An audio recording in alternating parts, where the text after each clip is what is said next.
मैं समय हूँ, ना मुझे देखा जा सकता है ना रोका जा सकता है। मैं हर पल को जीता हूँ, हर घटना का गवाह हूँ। जो बीत गया वो मेरे अंदर बस जाता है और जो आने वाला है वो मेरे ही हाथों लिखा जाता है। मैं कभी ना रुकता हूँ ना थकता हूँ, फिर भी मुझे समझने की कोशिश हर इंसान करता है। और मैं हूँ जगह, जो तुम्हारे सपनों की जमीन बनाती है। मुझ पर संघर्ष के निशान हैं और जीत के रंग भी बसते हैं। मुझे छोड़कर कोई कहानी नहीं बन सकती, इसीलिए आज मैं और समय मिलकर तुम्हें ले चलेंगे एक ऐसे दौर के अंदर, एक दौर जो दर्द भी था और गर्व भी। 1980 का दौर। समय और जगह के बीच का ये सफर तुम्हें ले चलेगा एक दौर के अंदर जहाँ दुख के बादल भी थे और जीत की धूप भी थी। चलिए 1980 का ये सफर शुरू करते हैं। मैं समय जो भारत के हर जीत का गवाह बना हूँ। 25 जून 1983 ये वो दिन था जब भारत ने अपना पहला क्रिकेट वर्ल्ड कप जीता था। और मैं हूँ लॉर्ड्स क्रिकेट ग्राउंड लंदन, जहाँ भारत ने एक नई कहानी लिखी थी और दुनिया को दिखा दिया था कि सपने सिर्फ देखे नहीं जाते, पूरे भी किए जा सकते हैं। भारत ने 183 का छोटा स्कोर बनाया था और वेस्ट इंडीज के सामने ये जीत मुश्किल लग रही थी, पर मदन लाल की बॉलिंग और कपिल देव के कैच ने वो करिश्मा कर दिखाया। मैंने अपने रगों में वो जोश देखा जहाँ एक टीम ने सिर्फ क्रिकेट नहीं पर अपने सपनों के लिए लड़ाई जीती थी।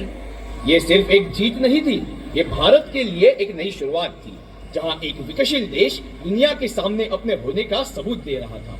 मेरी मिट्टी पर भारत का झंडा लहराया गया।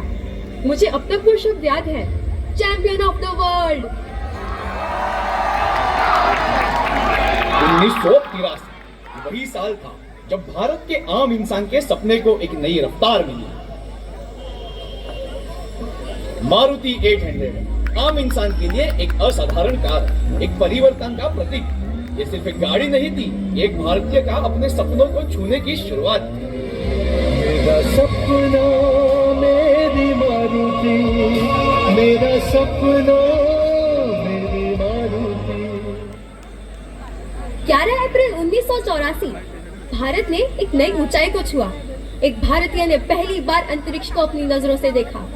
Rakesh Sharma Soyuz T11 mission के क्रू का हिस्सा बनकर भारत का गौरव बन गए।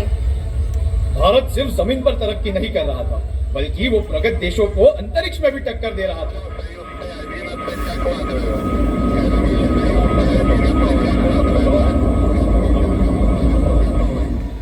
और ये वो अनमोल पल था जब प्रधानमंत्री इंदिरा गांधी ने उनसे पूछा, ऊपर से भारत कैसा दिखता है आपको? और उन्होंने जवाब दिया, सारे जहां से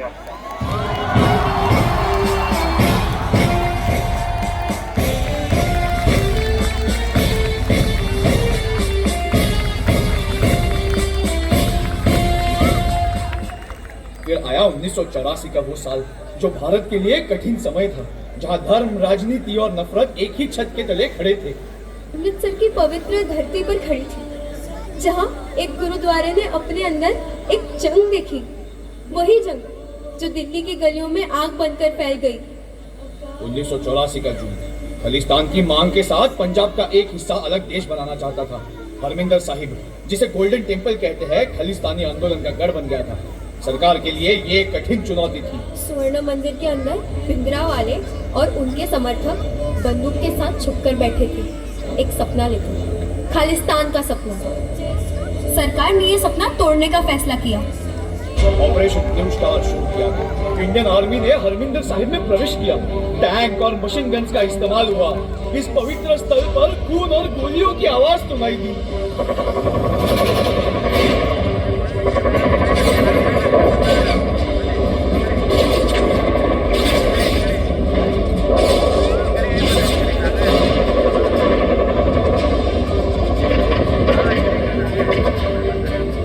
मैं उस धरती पर खड़ी थी जहां आस्था और राजनीति एक दूसरे से टकरा गए।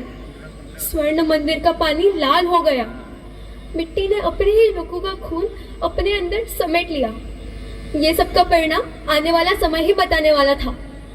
31 अक्टूबर 1984, एक सुबह जो भारत के इतिहास में हमेशा के लिए दर्ज हो गई। दिल्ली के सफदरजंग रोड के इस कोने में भारत देश के प्रधानमंत्री श्रीमती इंदिरा गांधी ने अपने अंतिम कदम लिए। इंदिरा गांधी ने ऑपरेशन ब्लू स्टार के बाद एक कठोर फैसला लिया था। हरमिंदर साहिब में सेना भेजने के बाद उन्होंने भिंडरा वाले और खलिस्तानी आंदोलन को खत्म कर दिया, लेकिन इस काम का प्रभाव सिख समुदाय के लोगों के दिलों में गुस्सा और दुख बनकर रह गया। उनके बॉडीगार्ड सतवंत सिंह और बेअंत सिंह सिख संप्रदाय के थे, जिन्होंने अपने दिल में नफरत का बोझ लिए थे। ऑपरेशन ब्लू स्टार के बाद उन्होंने सोचा कि वो अपने धर्म और अपने लोग का बदला लेंगे।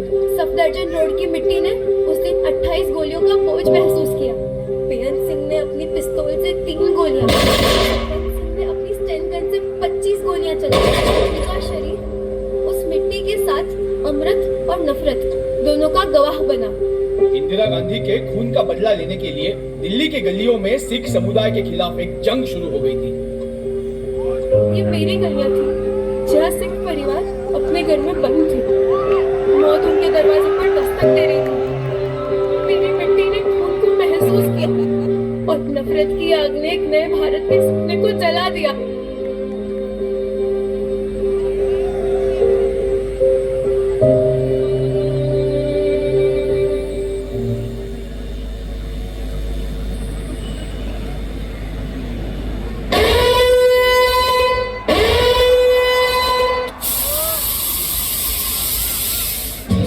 एक वक्त की बात बताए, एक वक्त की, जब शहर हमारो सो गए तो वो रात गजब की।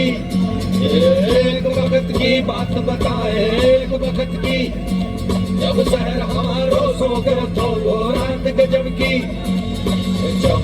सब और दिशा से लाली छाई रे, चुगनी नाचे चूनर ओढ़ खून नहाई रे।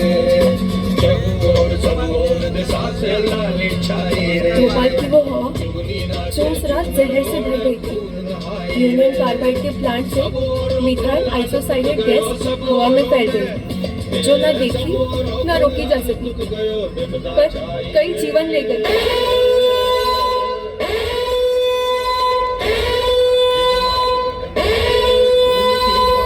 गैस का लीकेज प्लांट के टैंक नंबर E610 से हुआ, जिसमें 42 टन मिथाइल आइसोसाइनेट था। कार्रवाई के बाद पता चला था कि इन टैंक्स को उनके निर्धारित प्रमाण से ज्यादा भरा गया ताकि ज्यादा से ज्यादा पैसे कमाए जा सके। इस गैस ने फौरन हवा में मिलते ही इंसानों के फेफड़ों और आंखों पर हमला कर दिया। रातों रात 3000 लोग, और अगले कुछ दिनों में ये संख्या बढ़कर